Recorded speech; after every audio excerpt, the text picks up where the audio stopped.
Anda telah mengunduh podcast yang dipaparkan oleh Pendeta Dr. Erastus Sabdono ini dari truth.id/voice. Selamat mendengarkan podcast ini.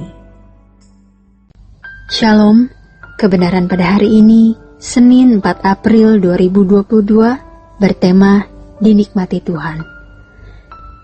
Kita harus mengalami proses kesempurnaan seperti Bapa atau keserupaan dengan Yesus agar kita dapat melakukan kehendak Bapa. Sebab hanya orang yang melakukan kehendak Bapa yang akan masuk ke dalam kerajaan surga. Di dalam konteks ini, menjadi anggota keluarga kerajaan Allah. Ingat, ada kalimat dalam Matius 7 ayat 21-23, "Aku tidak mengenal kamu." Artinya, aku tidak dapat menikmati kamu. Kamu tidak menyukakan hatiku.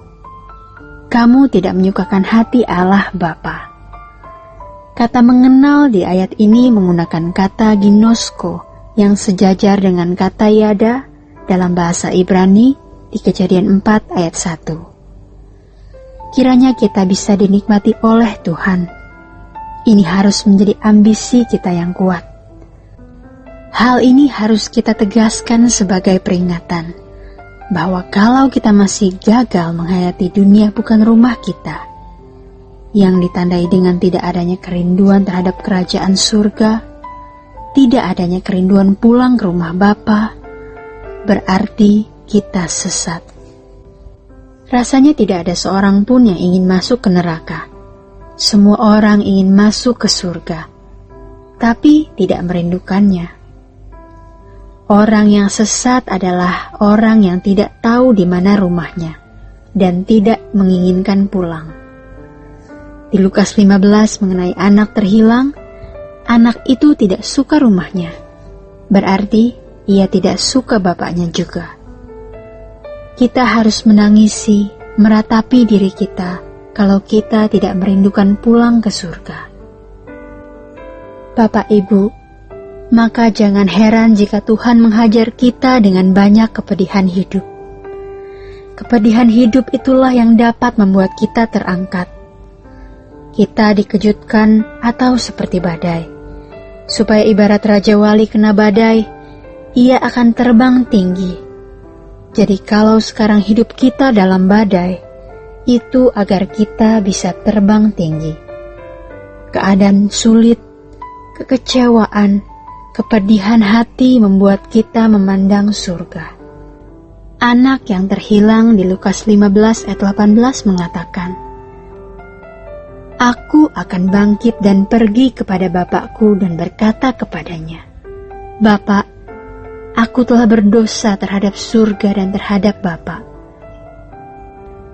Ketika seorang Kristen tidak mengingini surga, tidak merindukan sungguh-sungguh, sejatinya ia mengkhianati Bapa. Kenapa? Karena pasti ada ikatan percintaan dunia. Masalahnya, kekristenan yang kita warisi adalah kekristenan yang sebenarnya sudah berubah warna, yang esensinya berbeda dari kekristenan awal yang diajarkan Yesus. Coba perhatikan, bagaimana orang-orang Kristen mula-mula rela kehilangan apapun.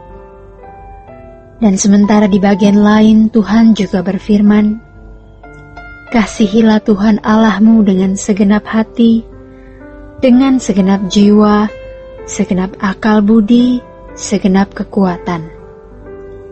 Segenap berarti kurang dari itu tidak bisa.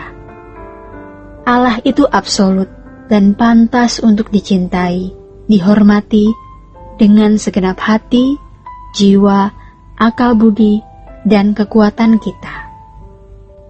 Maka Tuhan Yesus berkata, "Kamu tak dapat mengabdi kepada dua tuan. Sepenuhnya Tuhan atau tidak usah sama sekali." Dulu kita sering berkata munafik, "Aku mengasihi Engkau, Yesus."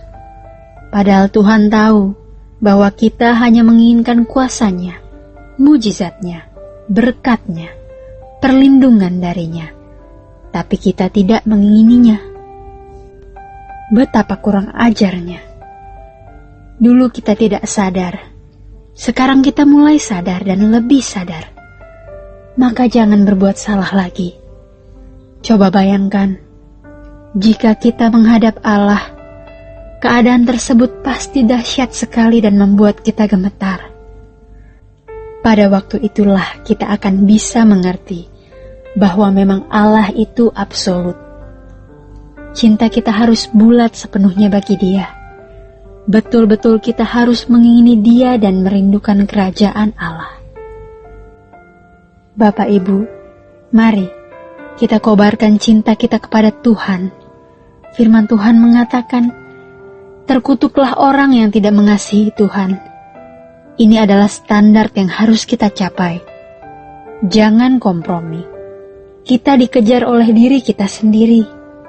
Kita belajar untuk berperkara dengan daging kita sendiri. Ada manusia lama yang bisa menjadi pangkalan setan di dalam daging kita, di dalam jiwa kita ini. Kita berurusan dengan ini dan harus serius. Dalam hal ini, jangan terlalu memikirkan apa kata orang. Kita berbenah diri. Nanti semuanya akan dibuka. Tidak ada yang tersembunyi. Makanya kita sekarang diam, dan diam. Hati kita harus bersih. Jangan ada dendam dan kebencian.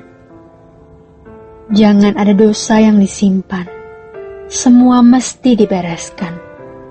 Kita harus menaruh hati kita di kerajaan surga, supaya kelak ketika kita berdiri di hadapan tahta pengadilan Tuhan, kita mengerti betapa beruntungnya kita yang mengobarkan cinta kepada Tuhan. Jangan nanti waktu meninggal, kita baru belajar menghormati Allah. Orang tidak bisa merindukan kerajaan Allah mendadak atau mencintai Allah mendadak. Tidak bisa. Karena membangun selera rohani, membangun kecintaan akan Allah dan kerajaan surga membutuhkan waktu. Roh Kudus pasti memimpin kita. Tapi setan juga berusaha untuk menarik kita tetap berparkir dan menunda pertobatan. Menunda mencintai Allah. Jangan menunda. Praktikan dalam setiap kehidupan. Artinya, dalam setiap langkah kita. Kalau ada yang salah, langsung cepat-cepat minta ampun. Kita akan memiliki banyak kesempatan untuk menikmati dunia, menikmati dosa, kemungkinan-kemungkinan yang begitu mudah kita peroleh untuk menikmati daging, nafsu, dan jiwa kita. Ketika kita berkata tidak, itu adalah keharuman dan Bapa di surga menghirup keharumannya. Maka dari itu Bapak Ibu, mari kita mengingat, kalau kita masih gagal menghayati bahwa dunia bukan rumah kita, berarti kita sesat dan hidup kita tidak dapat dinikmati Tuhan. Sampai di sini kebenaran firman Tuhan pada hari ini. Tuhan Yesus memberkati kita. Untuk berlangganan renungan harian dalam bentuk cetak, silakan hubungi Truth Literatur di nomor telepon 0878 7870 7000. Untuk mendapatkan CD khotbah, MP3 renungan Truth, dan CD album lagu produksi Sola Gracia, Anda dapat menghubungi di hari dan jam kerja di nomor telepon 021 638 60953. Tuhan Yesus memberkati. Sola Gracia.